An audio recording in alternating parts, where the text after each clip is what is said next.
Assalamualaikum warahmatullahi wabarakatuh. Selamat pagi teman-teman semuanya. Alhamdulillah kita bertemu kembali, berjumpa kembali di minggu ini di perkuliahan Ilmu Ekonomi dan Perbankan Syariah. Di minggu ini agak sedikit berbeda, jadi karena ada sesuatu dan lain hal, saya tidak bisa masuk kelas. Eh, saya akan menyampaikan materi melalui video ini. Jadi teknisnya nanti teman-teman menyimak video ini, kemudian setelah teman-teman menyimak video ini, teman-teman mengerjakan evaluasi yang nanti saya berikan di akhir video ini, di akhir perkuliahan ya, di akhir perkuliahan. Oke, kita akan lanjutkan materi teman-teman. Jadi materi besar kita seperti yang saya sampaikan di dalam pertemuan terakhir sebelum ujian tengah semester itu kan kita membahas tentang bagaimana cara mengukur kinerja perbankan menggunakan perspektif keuangan, di mana untuk mengukur kinerja perbankan dengan perspektif keuangan itu kita menggunakan rasio keuangan, di mana rasio ini prinsipnya adalah membandingkan dua akun keuangan, kemudian dikali 100% kalau misalkan ukurannya adalah persen. Rasio yang sudah kita bahas adalah rasio likuiditas. Rasio likuiditas itu apa? Rasio likuiditas adalah sebuah rasio di mana digunakan untuk mengukur kemampuan perusahaan untuk memenuhi kewajiban jangka pendeknya. Nah, rasio keuangan berikutnya yang digunakan untuk mengukur kinerja keuangan perbankan adalah rasio profitabilitas. Jadi, nanti kita akan bahas tuh rasio profitabilitas. Nah, kalau di dalam rasio likuiditas kemarin hanya ada satu rasio ya yang kita gunakan untuk mengukur likuiditas perbankan ya, FDR atau financing to debt ratio atau loan to debt ratio. Sorry, bukan financing to debt ratio tapi financing to deposit ratio atau LDR, loan to deposit ratio. Jadi perbandingan antara total kredit yang diberikan oleh perbankan dibagi dengan total dana yang berhasil dihimpun perbankan dari pihak ketiga atau total DPK kali 100%. Sorry, bukan debt ya, tapi deposit. D-nya itu di FDR maupun LDR. Sorry, keliru. Ya, kalau di rasio profitabilitas minggu ini, kita akan bahas tiga rasio. Tiga rasio. Rasionya apa saja? Nah, nanti akan saya jelaskan. Tapi sebelumnya, mohon izin saya mau share screen dulu, teman-teman.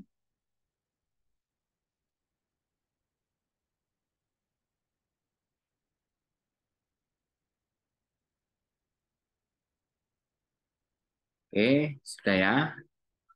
Nah, ini coba. Ya, seperti yang saya katakan tadi, bahwasanya hari ini kita akan bahas rasio profitabilitas. Rasio profitabilitas ini adalah sebuah rasio yang digunakan untuk mengukur profitabilitas perusahaan. Nah, profitabilitas itu maksudnya apa? Ya, ini profitabilitas ini dari kata profit ya, keuntungan. Teman-teman tahu ya. Nah, rasio profitabilitas ini sebenarnya secara esensi mengukur seberapa kuat. Jadi ini mengukur seberapa kuat si perusahaan tersebut bisa menghasilkan keuntungan. Jadi bisa menghasilkan keuntungan. Keuntungan itu kan profit. Bisa menghasilkan keuntungan. Jadi profitabilitas ini ya sebenarnya menunjukkan tingkat atau derajat si perusahaan tersebut dalam menghasilkan keuntungan gitu. Jadi kalau misalkan nanti kita temukan bahwasanya berdasarkan hitungan kita dengan menggunakan rasio profitabilitas, ternyata perusahaan A misalkan profitabilitasnya rendah gitu. Jadi maknanya bahwa si perusahaan tersebut ternyata tidak terlalu besar kemampuannya dalam menghasilkan keuntungan. Jadi gitu ya, teman-teman. Ataupun jadi kalau misalkan sebaliknya, kalau misalkan si perusahaan tersebut rasio profitabilitasnya itu tinggi, berarti perusahaan tersebut kuat dalam menghasilkan keuntungan. Nah, ini penting biasanya. Jadi teman-teman nanti bisa mengukur tuh, membandingkan antara perusahaan satu dan perusahaan yang lainnya. Jadi bisa jadi kemarin yang di minggu terakhir sebelum UTS itu kan saya menjelaskan ya, bisa jadi misalkan penjualan perusahaan tersebut tinggi gitu. Kita nggak bisa mengatakan bahwa perusahaan itu bagus itu hanya hanya dengan melihat satu komponen keuangan aja ya berupa penjualan. Nggak bisa seperti itu ya. Kita harus bandingkan dengan komponen keuangan yang lainnya. Nah, seperti yang saya katakan tadi bahwa di dalam pertemuan ini akan ada rasio profitabilitas yang kita bahas itu akan ada tiga. Ada tiga. Ada tiga. Lah, memang rasio profitabilitas itu hanya ada tiga, Pak. Oh, enggak. Enggak. Tidak hanya tiga. Tapi yang akan kita bahas di kelas kita itu hanya tiga saja. Nah, tiga itu apa saja? Yang pertama adalah NPM. NPM ini net profit margin. Apa itu net profit margin? Nah, nanti kita bahas. Kemudian yang berikutnya itu adalah ROA. ROA ini adalah return on asset. Kemudian yang terakhir yang akan kita bahas di kelas kita adalah ROE atau return on equity. Jadi ada tiga ya teman-teman. Yang pertama adalah NPM, yang kedua adalah ROE, yang ketiga adalah yang kedua adalah ROA, yang ketiga adalah ROE. Jadi yang pertama tadi net profit margin, return on asset, kemudian return on equity. Jadi itu ya. Jadi ada tiga rasio profitabilitas yang akan kita bahas di kelas kita hari ini. Oke, kita langsung saja. Yang pertama yang kita bahas adalah NPM atau net profit margin. Atau dalam bahasa Indonesianya bisa disebut margin laba bersih. Margin laba bersih. Margin laba bersih. Nah, margin laba bersih atau net profit margin ini adalah sebuah rasio profitabilitas yang digunakan untuk menunjukkan, jadi untuk menunjukkan berapa banyak atau berapa besar laba bersih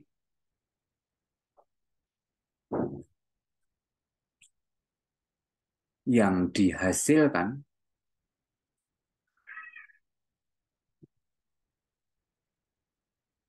oleh perusahaan dari setiap rupiah penjualan. Jadi dengan kata lain, kita kan tahu tuh apa namanya, uh, kalau misalkan teman-teman lihat di laporan rugi laba itu, yang paling atas itu adalah penjualan atau kalau dalam konteks lembaga keuangan yang bergerak di bidang sektor jasa, itu kan yang paling atas itu adalah pendapatan. Jadi pendapatan ini bisa bisa kita kategorisasikan juga penjualan kalau di dalam perusahaan manufaktur. Jadi kalau teman-teman nanti lihat laporan keuangan perbankan, mungkin Anda tidak akan mendapatkan kata ini, komponen yang namanya penjualan.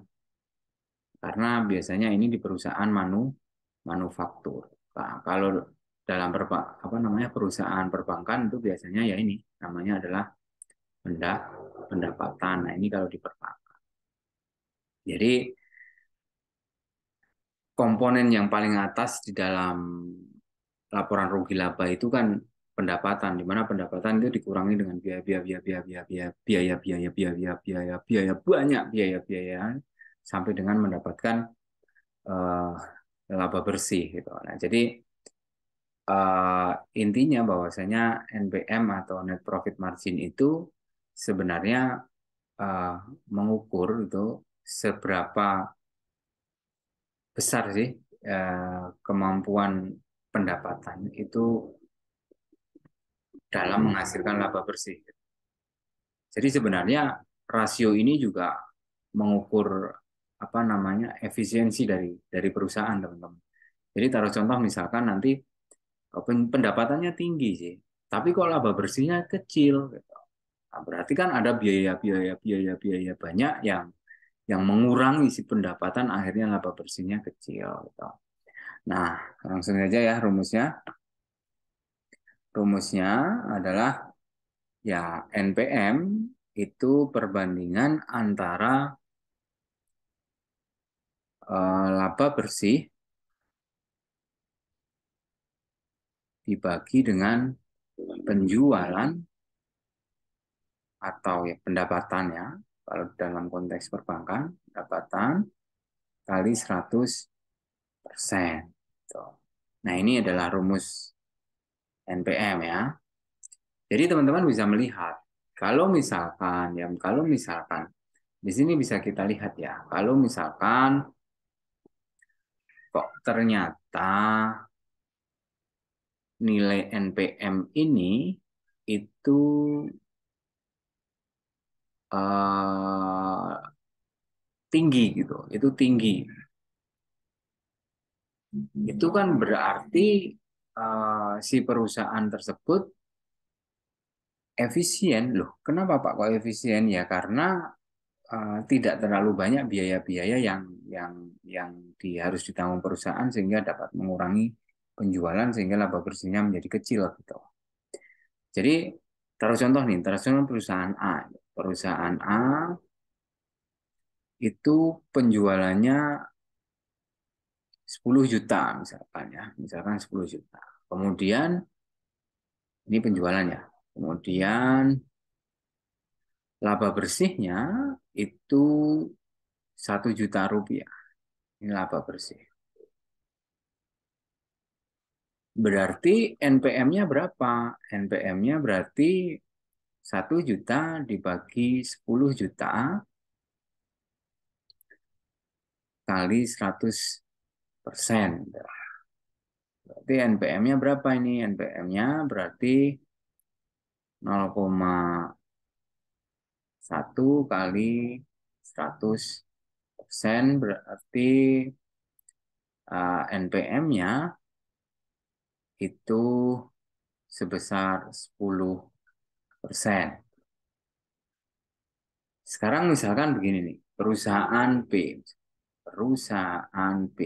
Perusahaan B ini pendapatan yang dimiliki cuma 5 juta. Jadi kalau misalkan kita lihat hanya di apa namanya ini pendapatannya. Jadi kalau misalkan kita lihat hanya berdasarkan pendapatan ini kita hanya lihat dari pendapatan saja, mungkin kita bisa mengatakan gitu bahwa perusahaan A itu lebih bagus karena penjualannya lebih atau pendapatannya lebih besar. Tapi nggak bisa seperti itu ya. Seperti yang saya katakan, kita harus membandingkan dengan komponen yang lainnya. Misalkan kita temukan, lah ternyata laba bersih dari si perusahaan B itu adalah 4 juta, misalkan begitu. Nah, berarti kemudian NPM-nya berapa? Ini NPM untuk perusahaan A ya. Kemudian NPM perusahaan B berapa? Ya, tinggal dibagi toh. Laba bersihnya itu 4 dibagi 5 kali 100%. Jadi kita akan dapat itu nanti 4 bagi apa namanya 4 dibagi 5 itu 0,8 kali 100%. Berarti NPM untuk perusahaan B berarti 80%. Nah, dengan kata lain ternyata di sini pendapatan perusahaan itu memiliki kemampuan sebesar 80% dalam menghasilkan laba bersih untuk perusahaan B. Untuk perusahaan B. Sedangkan untuk perusahaan A, ternyata pendapatan yang dimiliki itu cuma dapat menghasilkan 10%, dapat menghasilkan 10% untuk laba bersih. Jadi dengan kata lain, ternyata perusahaan A ini walaupun 10 juta, tapi ternyata laba bersihnya cuma 1 juta. Berarti kan ada biaya-biaya banyak yang harus ditanggung si perusahaan A. Dengan kata lain tidak terlalu efisien si perusahaan A tersebut. Perusahaan B ternyata ini lebih efisien karena biaya-biayanya cenderung atau relatif sedikit sehingga yang menjadi pengurang-pengurang pendapatan menjadi sedikit sehingga laba bersihnya menjadi lebih banyak gitu. Nah, itu NPM ya, teman-teman. Itu NPM. Jadi sebenarnya kalau misalkan saya garis bawahi bahwasanya NPM ini selain digunakan untuk mengukur seberapa besar kemampuan pendapatan dalam menghasilkan laba bersih, ini juga bercerita soal efisiensi. Jadi nanti dibandingkan itu. Kalau misalkan NPM yang kecil berarti perusahaan itu tidak terlalu efisien.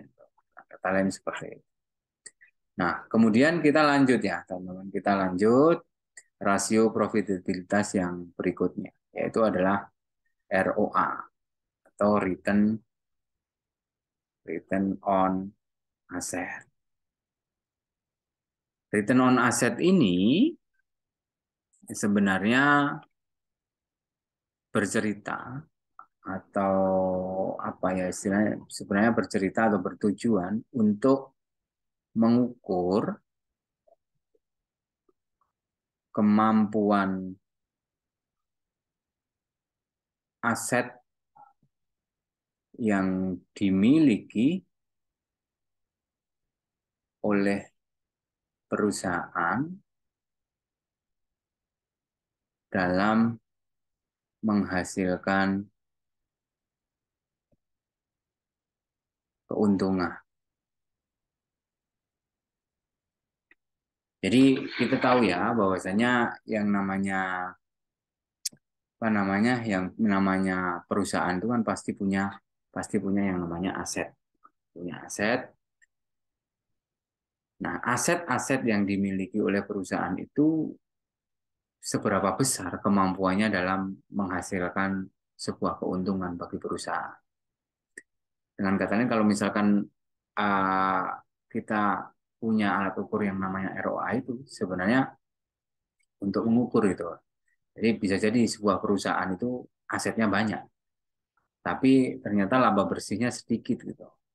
Ya buat apa gitu? Berarti kan aset yang dimiliki tidak terlalu kuat dan sumbangsihnya untuk menghasilkan laba bersih kan gitu. Percuma saja. Berarti asetnya tidak terlalu produktif. Nah, sebaliknya misalkan si perusahaan tersebut asetnya sebenarnya nggak terlalu banyak, gitu. Tapi ternyata laba bersihnya banyak. Dengan kata lain, ya berarti si perusahaan tersebut uh, efektif dalam pengelolaan aset sehingga laba bersihnya bisa jadi banyak. Atau dengan kata lain bahwasanya uh, aset yang dimiliki itu lebih produktif daripada perusahaan yang saya contohkan di awal tadi. Taruh contoh misalkan ya ini perusahaan A, misalkan. Perusahaan A itu punya aset, misalkan aset perusahaan A itu taruh contoh total asetnya adalah 10 juta itu ya, 10 juta. Kemudian laba bersih dari LB ya, laba bersihnya dia 2 juta. Nah, dibandingkan misalkan perusahaan B gitu. Perusahaan B ini asetnya itu cuma 4 juta misalkan. Tapi laba bersihnya itu 2 juta. Nah, itu kita bisa melihat tuh dengan menggunakan rasio ROA ini kita bisa menggunakan tuh membandingkan, bisa menggunakan, kemudian bisa mengukur antara perusahaan A dan perusahaan B itu mana perusahaan yang punya aset yang produktif. Dengan kata lain bahwa sumbangsih dari aset dalam menghasilkan laba itu bagus mana gitu. Pengelolaan aset yang lebih produktif itu apakah perusahaan B atau perusahaan A. Itu kita bisa lihat atau kita bisa ukur dengan menggunakan rasio yang namanya return on asset atau ROA.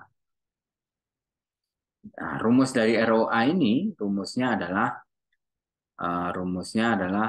laba bersih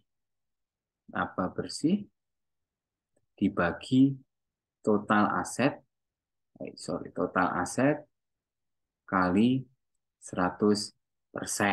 Nah, ini adalah rumus ROA ini.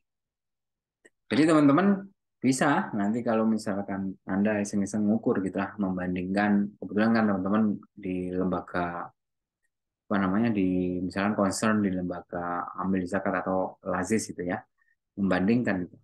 Antara lazis satu dengan lazis yang lainnya, mana sih yang bagus dalam pengelolaan asetnya dalam menghasilkan keuntungan, ya itu bisa ditinjau dari ROA-nya gitu. Jadi teman-teman mungkin bisa skripsinya misalkan membandingkan gitu ROA antara lazis A, lazis B, lazis C, dan lazis di sekitaran Solo Raya itu mana yang memiliki kemampuan dalam mengelola aset yang bagus itu yang mana. Nanti ditinjau dari ROA. Oke, misalkan kita hitung deh ROA untuk perusahaan A misalnya. Itu ya berarti kan tinggal masukkan rumusnya ini toh. Jadi laba bersihnya 2 juta dibagi total asetnya 10 juta kali 100%. Berarti ROA dari perusahaan A itu sama dengan 0,2 kali 100% atau 20%. Sedangkan ROA untuk perusahaan B itu sama dengan laba bersihnya 2 juta dibagi 4 juta kali 100%. Jadi ROA dari perusahaan B sama dengan 0,5 kali 100%. Berarti 50%. Nah, kalau kita melihat dari dua perhitungan ini, misalkan saya meminta Anda untuk membandingkan ya, untuk membandingkan perusahaan mana yang bagus dalam pengelolaan asetnya. Berarti kesimpulannya ketiga itu jadi perusahaan B itu lebih bagus dalam menghasilkan profitabilitas ditinjau dari rasio ROA. Dalam konteks ini, rasio ROA menunjukkan kemampuan perusahaan dalam mengelola aset yang dimiliki untuk menghasilkan keuntungan. Nah, dalam konteks ini, seperti yang saya katakan tadi, perusahaan B lebih bagus. Dia lebih bagus dalam mengelola aset untuk menghasilkan keuntungan. Karena rasio profitabilitasnya yang berupa ROA itu lebih tinggi 30%. Lebih tinggi 30% toh. Yang satu 20%, yang satu 50%. Basisnya 30%. Lebih tinggi 30%. Jadi nanti kalau evaluasi teman-teman saya minta untuk membandingkan ROA dari sebuah perusahaan. Ketika saya meminta Anda menyimpulkan, itu kesimpulannya adalah itu. Jadi perusahaan B itu lebih bagus dalam profitabilitas. Dalam konteks ini dihitung dengan menggunakan ROA, yang mananya adalah perusahaan B ternyata lebih bagus dalam mengelola aset untuk menghasilkan keuntungan. Dengan kata lain lagi, aset-aset yang dimiliki perusahaan B karena dikelola dengan bagus, ternyata si aset tersebut menjadi lebih produktif dibanding perusahaan. Itu artinya logika berpikirnya. Jadi memang kalau di keuangan itu memang banyak angka-angkanya, tapi bukan berarti kemudian angka ROA 20%, 50% berhenti di situ enggak, tapi dicari artinya, dicari maknanya. Ya, ada makna di balik angka-angka itu yang penting. Ya, teman-teman. Pun sama dengan NPM tadi ya, NPM tadi maknanya juga sama. Ada maknanya itu. NPM 80% itu maknanya bahwa perusahaan B itu memiliki nilai net profit margin 80%. Yang artinya adalah penjualan atau pendapatan perusahaan B itu memiliki kemampuan 80% dalam menghasilkan keuntungan bagi perusahaan. Atau dengan kata lain, karena nilai NPM itu tinggi, bermakna bahwasanya si perusahaan B itu efisien dalam pengelolaannya. Karena tidak terlalu banyak biaya-biaya yang ditanggung, sehingga tidak terlalu banyak biaya-biaya yang akhirnya bisa mengurangi pendapatan, kan kan paradigmanya kan gini, pendapatan yang di atas kemudian dikurangi biaya sampai dengan nanti dapat laba bersih. Jadi kalau misalkan NPM-nya kecil itu berarti di sininya itu biaya-biayanya banyak gitu. Pengurang bagi pendapatan itu banyak, akhirnya laba bersihnya kecil. Dari intinya gitu. Kalau biayanya kecil kan berarti efisien gitu toh. Kalau biayanya kecil berarti efisien. Paham ya teman-teman semuanya? Tuh, kalau ROA adalah maknanya itu tadi. Nah, kita masuk ke rasio yang selanjutnya atau rasio yang terakhir adalah ROE atau Return on Equity.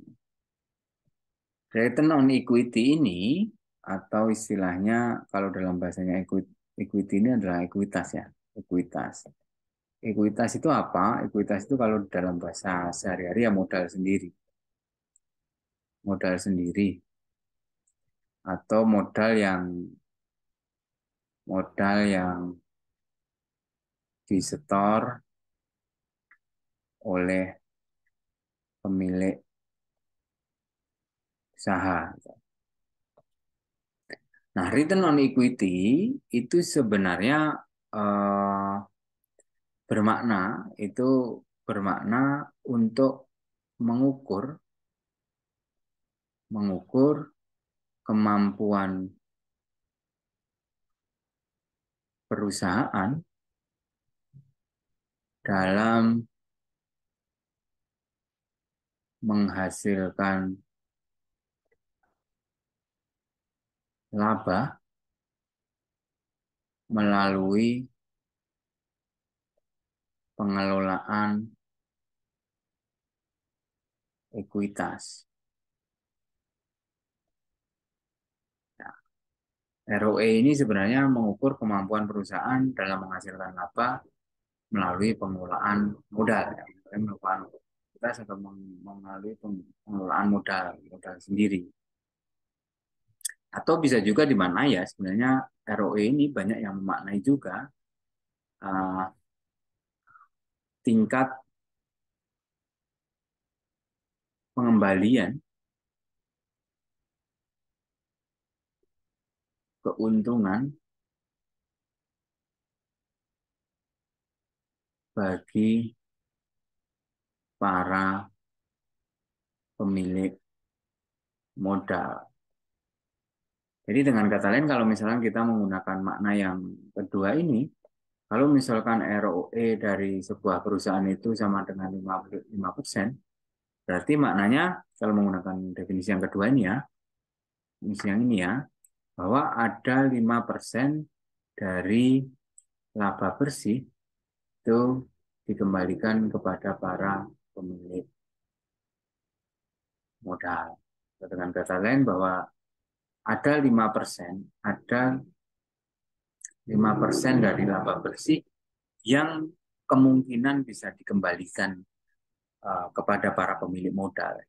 Pemilik modal itu siapa? Ya pemegang saham. Makanya teman-teman, rasio ROE ini biasanya ya, ROE ini biasanya rasio rasio yang apa namanya? Rasio yang sangat penting, rasio yang sangat penting dan dijadikan pertimbangan bagi para investor atau para pemodal ketika dia mau membeli saham perusahaan, suatu perusahaan. Kalau contoh misalkan Anda menghitung itu perusahaan X misalkan, PT X misalkan. Anda hitung, nah ternyata ROE yang dimiliki dia itu cuma 0,1%. Nah, ini bisa jadi indikasi ketika Anda membeli perusahaan dari PT X ini, nah Anda hanya akan dapat sekitar 0,1% dari laba bersih. Dari maksudnya eh, Anda hanya kemungkinan potensi yang Anda miliki cuma 0,1% return atau keuntungan yang akan Anda dapatkan. Tuh. Kalau kita menggunakan definisi yang kedua itu. Nah, sedangkan kalau menggunakan definisi yang pertama tadi, ya kalau misalkan ROE-nya cuma 0,1, si perusahaan tersebut ternyata dalam pengelolaan modalnya itu tidak bagus. Karena apa? Pengelolaan modalnya hanya menghasilkan laba yang sedikit. Ya, sebenarnya sama aja kalau dicari esensinya makna dari definisi yang pertama ini dengan yang kedua ini sebenarnya ya sama aja. Paham ya teman-teman semuanya? Oke, kita lanjut ya. Rumusnya ROE itu rumusnya adalah laba bersih dibagi total ekuitas kali 100%. Misalkan kita PT C misalkan ya, kita ekuitasnya modal sendirinya itu 10 juta. Kita cari angka-angka yang mudah aja ya, 10 juta biar kan ini untuk contoh ya, Ustaz. Kemudian laba bersihnya itu 10 juta. Misalkan gitu ya. Nah, berarti kan 10 juta kali 10 juta, 10 juta dibagi 10 juta kali 100%. Berarti ROE dari perusahaan C itu 100%. Gitu ya. Kalau misalkan mendapati ROE 100% ini, senang itu para pemegang saham. Karena ada potensi tingkat keuntungan yang dia miliki itu 100% gitu. Atau dengan kata lain sebenarnya kalau misalkan ROE 100% ini si perusahaan itu bagus dalam pengelolaan modalnya. Pengelolaan modal itu kayak apa sih Pak? Gitu. Pengelolaan modal itu kan, nah misalnya perusahaan kan dapat suntikan modal dari investor, dari pemegang saham gitu. Nah, duit yang dari investor itu kan kemudian diputarkan, dikelola itu ya buat apa ya? Bisa buat promosi, buat beli bahan baku, kemudian buat membiayai operasional perusahaan. Jadi kalau misalkan laba bersihnya itu tinggi, taruh contoh misalnya kayak perusahaan PT C ini, berarti apa? Berarti si perusahaan C ini bagus dalam pengelolaan modalnya. Dalam pengelolaan modalnya bagus karena modal apa namanya? Karena pengelolaan modal itu memiliki eh, sumbangsih atau istilahnya memiliki sumbangsih untuk memunculkan keuntungan sebesar 100%. Gitu. Jadi intinya itu. Jadi bagaimana apa namanya pengelolaan modal ini bisa menghasilkan keuntungan yang besar, ya, keuntungan besar, ya, keuntungan besar. Itu dengan kata lain kalau kita menggunakan definisi yang kedua, makna dari ROE 100% ini itu ternyata eh, maknanya bahwa ketika perusahaan itu memiliki ROE 100%, itu maknanya si perusahaan, pemilik modal berpotensi mendapatkan keuntungan 100% dari investasinya, ya, dari investasinya. Itu ya ROE. Jadi sekali lagi ya, setiap angka setiap di balik angka pasti ada yang namanya maknanya. Nah, kalau makna ROE tadi ya ini, saya dua ini ya. Itu teman-teman, kita coba lihat ya, kita coba lihat di contoh ya, contoh di laporan keuangan ya, contoh di laporan keuangan. Misalkan kayak ini nih. Misalkan kita mau menghitung ROA. Ini kan ya Anda lihatnya di sini, lihatnya di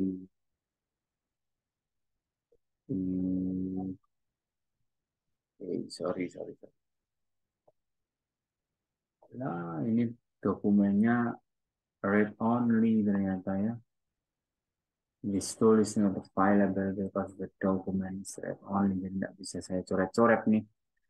Nah, kita bisa lihat tuh. Misalkan di neraca ini ya kalau misalkan mau menghitung ROI berarti ada dua informasi yang harus kita himpun. Yang pertama adalah aset. Aset ya lihatnya di neraca. Asetnya berapa? Nah, ini dapat nih total asetnya. Total asetnya 1,678 sekian. Kemudian laba bersihnya berapa? Laba bersihnya ya lihat di laporan laba bersih. Mana nih laporan laba bersih nih? Nah, ini dia laporan laba bersih nih. Nah, laba bersihnya ini. Jadi nanti 30,755 sekian ini dibagi dengan 167 sekian tadi itu kali 100%. Anda akan dapat ROA-nya. ROA-nya berapa tuh? Kalau ROE ya tadi informasinya menggunakan laba bersih ini 30 sekian itu, kemudian cari itu ekuitas. Nah, ekuitas itu di mana? Ekuitas itu di neraca, teman-teman. Nah, ini dia namanya ekuitas. Nah, cari yang bawah total ekuitas. Total ekuitas ini, total ekuitas. Sorry, total ekuitas 291 sekian itu. Jadi laba bersih tadi dibagi total ekuitas 291 sekian kali 100%, Anda dapat ROE-nya. Jika sudah dapat ROE-nya, kemudian nanti disimpulkan maknanya apa. Nah, nah ini berhubungan dengan tugas teman-teman semuanya. Berhubungan dengan tugas teman-teman semuanya. Saya meminta teman-teman semuanya itu untuk menghitung menghitung rasio profitabilitas, baik itu NPM, ROA maupun ROE dari masing-masing perusahaan. Jadi teman-teman kan ya apa namanya eh, teman-teman perusahaannya boleh mana saja khususnya perbankan dan harus perbankan. Nah kalau perbankan nggak banyak Pak. Nah perbankannya boleh sama tapi tahunnya itu harus berbeda. Tahunnya harus berbeda. Tahunnya harus berbeda. Jadi nanti saya meminta teman-teman sekali lagi perhatikan ya evaluasinya. Saya tulis saja ya evaluasinya di sini. Evaluasinya pertama, saya meminta teman-teman mencari laporan keuangan perbankan,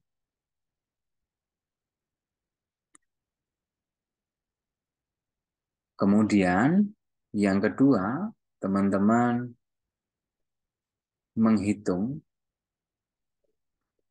NPM, ROA, dan ROE dari laporan keuangan tersebut. Yang ketiga, membandingkan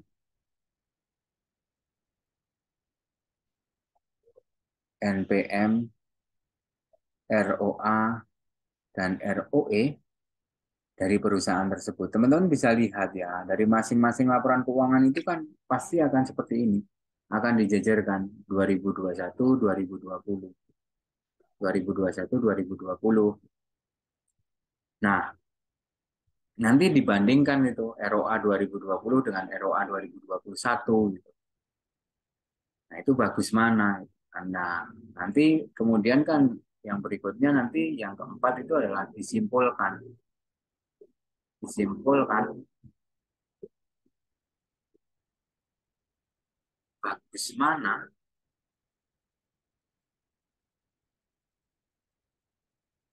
2 tahun tersebut. Dari 2 tahun tersebut itu bagus mana? Kan ini mencari laporan keuangan 2 tahun. 2 tahun, kemudian menghitung ROA 2 tahun, kemudian membandingkan ROA, ROE, NPM itu dua tahun, kemudian nanti menyimpul. Nah, perusahaannya apa, Pak? Ya, perusahaannya bebas, silakan teman-teman cari. Nah, tapi begini teman-teman, saya meminta anggota kelas Anda itu tidak boleh sama. Mungkin perusahaannya sama, tapi boleh perusahaannya sama, tapi tahunnya itu harus berbeda. Jadi boleh perusahaan sama,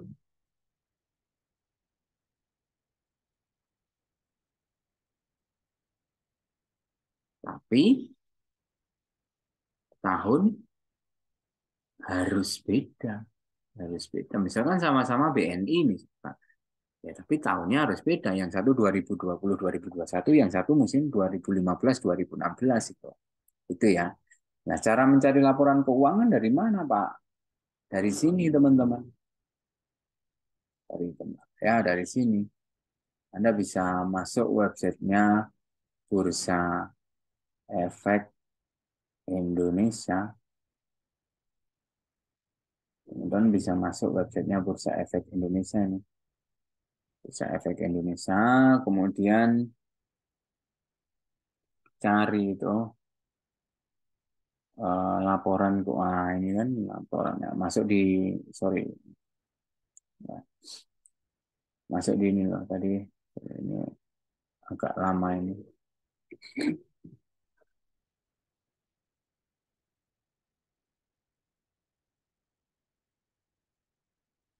Nah, masuk di bagian perusahaan tercatat, kemudian klik laporan keuangan dan tahunan.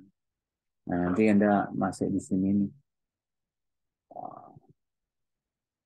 Masuk di sini nih dan masuk di perusahaan tercatat ini, kemudian nanti klik ini laporan keuangan dan tahunan itu akan muncul seperti ini. Nah, tinggal Anda cari itu di sini. Anda mau pilih tahun berapa itu. Misalkan tahun 2019 itu. Mungkin nanti 2019 boleh gitu. Sama tapi triwulan 1 gitu atau triwulan 2 gitu. Ya intinya pokoknya perusahaannya sama boleh tapi waktunya harus berbeda. Misalkan nanti ini ada cari itu BRI gitu, Bank Rakyat Indonesia. Nah ini Anda klik bank loh. Oh, itu bank banyak banget tuh. Bank Mestika Dharma. Misalnya ini Bank Mestika Dharma tuh. Tahunan misalkan ya. Saya cari. Nah, tinggal dipilih tuh. Mana Anda ya ini biasanya financial statement yang bawah ini. Nah, Anda akan dapat. Jadi ini atau yang ini ya, yang ini Nah, ini kalau ini enggak, ya. Bukan yang pertama itu. Yang ini nih, yang yang PDF ini. Ini bisa dicari di situ. Nggak mau cari bank apa lagi misalkan ya. Ketik aja bank, nanti tinggal pilih itu Bank Jago. Ada itu Bank Jago nggak? Tahun 2022 misalkan tahunan. Belum ada, tahun 2022 belum habis ya. Nah, ini Bank Jago. Nah, ini saya statementnya, nah ada Bank Jago. Dari apa namanya? Dicari nanti. Ini kan 2021 ya. Sorry, ini 2021 ya. Ini 2020. Ya, ini 2021 ya, laporan 2021.